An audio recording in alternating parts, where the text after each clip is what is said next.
Assalamualaikum warahmatullahi wabarakatuh. Waalaikumsalam warahmatullahi wabarakatuh. Alhamdulillah, hamdan katsiran thayyiban mubarakan kama yuhibbu rabbuna wa yarda.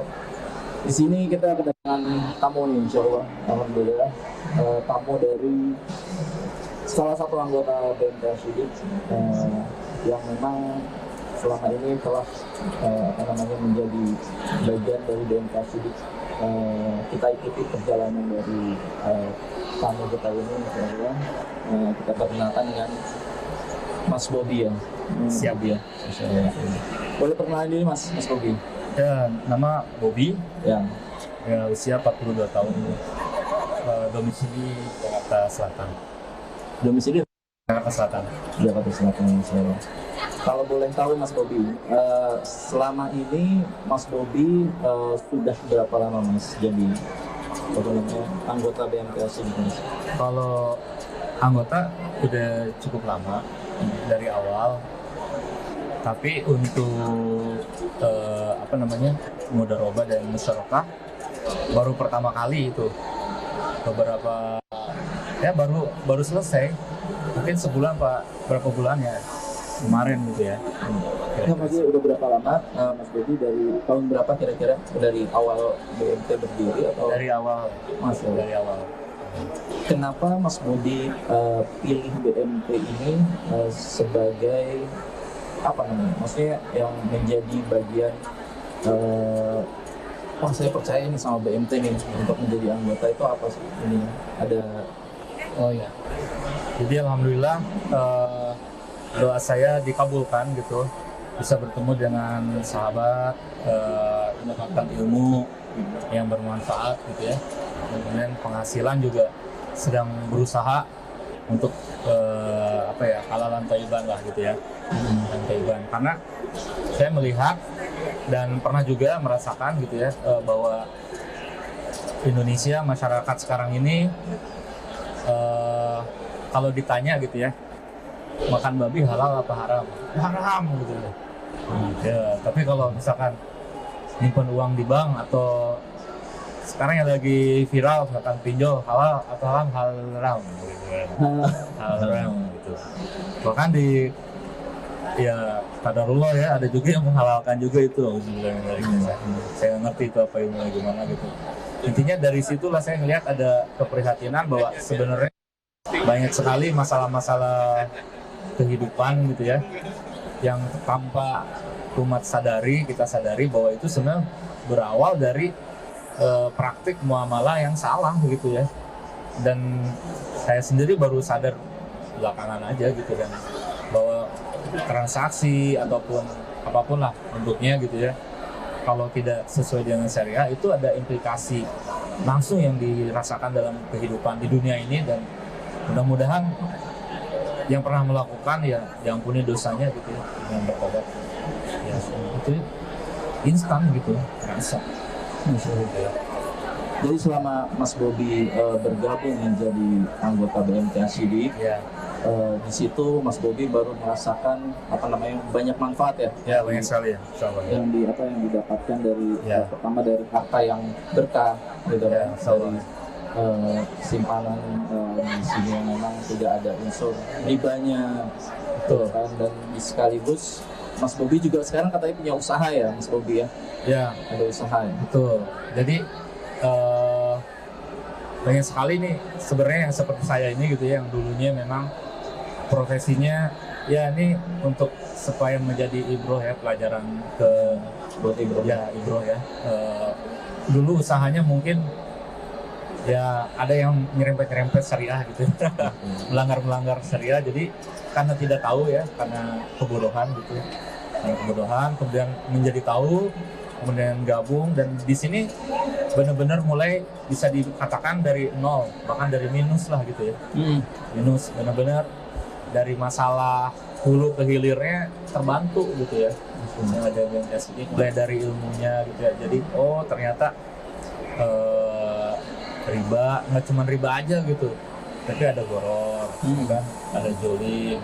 Nah itu jadi tahu, dan hanya di BMTA Sidik yang saya rasakan itu dijaga gitu, penuh amanah lah, kepercayaan yang 3 hal itu dijaga gitu.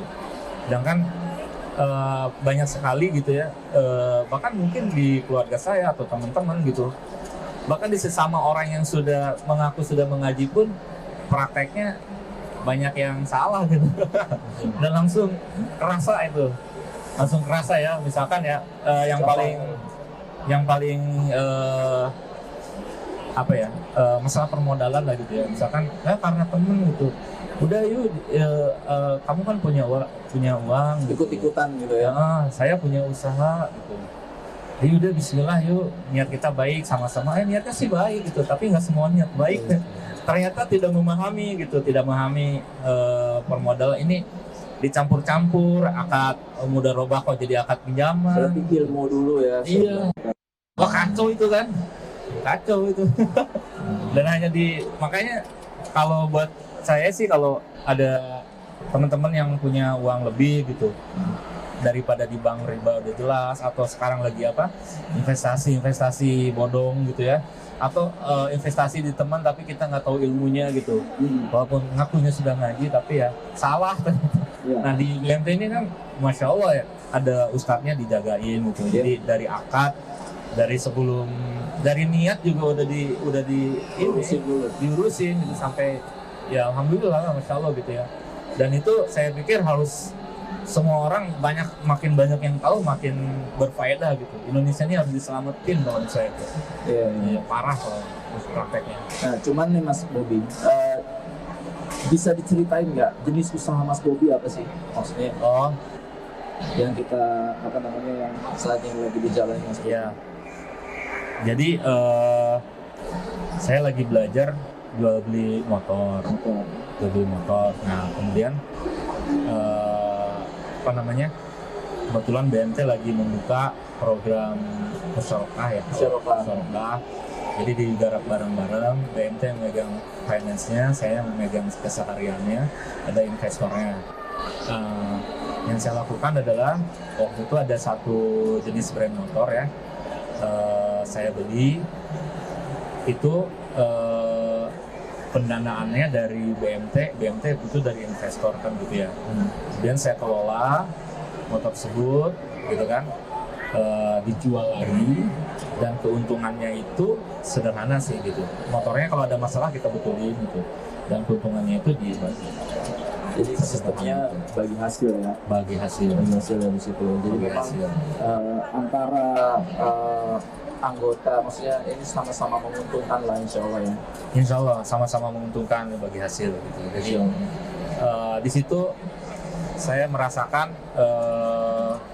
sistem investasi yang dilakukan, sistem bagi hasil yang dilakukan itu kalau betul dari awalnya tenang gitu ya.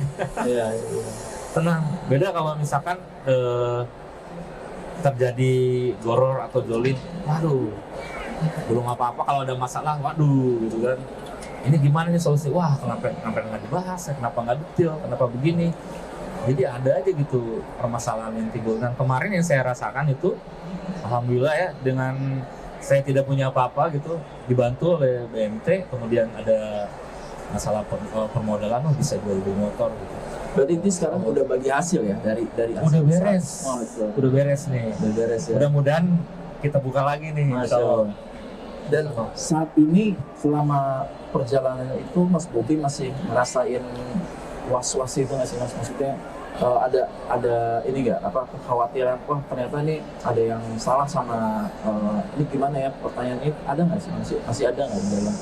Iya, kalau yang tadi itu riba, goror, zolim ya, mungkin riba nih orang sekarang udah mulai pengetahuannya udah mulai rata ya, tapi yang masih abu-abu, yang masih ini orang paham nggak sih ya soal goror dan zolim gitu kan. Goror dan zolim ini yang saya pikir ya terjadi real gitu. Terjadi real gitu. Ya misalkan lah ada orang invest gitu ya, nah terus terjadi masalah gitu, entah itu kan kalau tanpa tiba-tiba atau modalnya ditarik, atau misalkan ya, lah ini gimana sih katanya mau usaha tapi kok modalnya ditarik gitu. Terus ada masalah, ternyata yang mengerjakannya bermasalah gitu. Jadi dulu gitu kan. Ada aja gitu masalah gitu kalau tanpa memperhatikan kaidah zolim dan goror itu. Iya. Karena dari harta itu kan ya maksudnya ada yang gini disampaikan juga bahwa tidaklah bergerak kaki seorang hamba sampai ditanya perkara, kan salah satunya kan dari harta itu kan ya. Maksudnya di mana dari dia dapatkan dan mana dia keluarkan kan. Dan salah satunya ketika memang kita bertransaksi dengan harta-harta yang memang haram dari dan lain sebagainya, tadi riba, ada gorornya, ada zolimnya, itu bagian yang akan nanti menjadi pertanyaan dan hisab yang berat juga ya Mas Bobi. Itu ngeri ya. Dan mudah-mudahan saya gitu pribadi dan semua terlepas dari harta haram ya. Amin insyaallah. Terus ya mudah-mudahan istiqomah gitu. Insyaallah. Ya, dan saya berharap nih BMTA Siding ini terus berkembang ya, karena saya pribadi merasakan langsung faedahnya gitu ya, bahwa dengan permodalan yang halal, dengan sistem yang bebas riba goror zolim itu enak gitu ya. Kayak lagi haus minum air putih seger gitu. Beda dengan yang lain lah gitu ya. Ya mudah-mudahan semakin maju gitu ya. Karena banyak di antara saat ini ya, maksudnya banyak bank-bank konvensional. Aduh, subhanallah itu ya. Maksudnya Kacau itu. Kita coba hadir di sini untuk memberikan banyak manfaat. Nah itu mudah-mudahan bisa dirasakan juga oleh Mas Bobi dan teman-teman yang lainnya insya Allah ke depannya. Amin. Jadi bukan kaleng-kaleng lah menurut saya, BMTA Siddiq sangat membantu lah. Sangat membantu umat atau pihak-pihak entrepreneur yang ingin menjalankan usaha yang benar-benar murni syariah gitu dan dijagain. Itu yang paling penting dijagain, jadi trustnya gitu ya. Ada ustadznya, kita bingung kita bisa nanya. Ya ibaratnya yang namanya usaha itu bisa untung bisa rugi gitu ya. Tapi kalau di jalan sesuai syariah ya tenang gitu. Oh rugi, oh ruginya kenapa? Oh gitu, ya udah gitu. Ya udah. Oh lama nih nggak laku-laku, oh ya udah emang resiko gitu. Tapi beda kalau yang belum syariah gitu. Udah misalkan masuk waktu gitu. Kita prediksi tagih. Udah jadi pinjaman aja lah. Kok bisa jadi pinjaman? Ya kayak begitulah teman-teman. Mas Bobi. Ya. Terima kasih Mas Bobi atas waktunya, atas sesi kita diskusi malam hari ini. Mudah-mudahan Allah berkahi. Amin. Allah jaga usaha Mas Bobi. Amin. Dan keluarga juga. Amin. Semoga kita bisa terus bekerja sama dengan BMTA Siddiq, mudah-mudahan BMTA Siddiq bisa terus berjalan. Insya Allah sukses buat Mas Bobi dan keluarga. Assalamualaikum warahmatullahi wabarakatuh. Waalaikumsalam.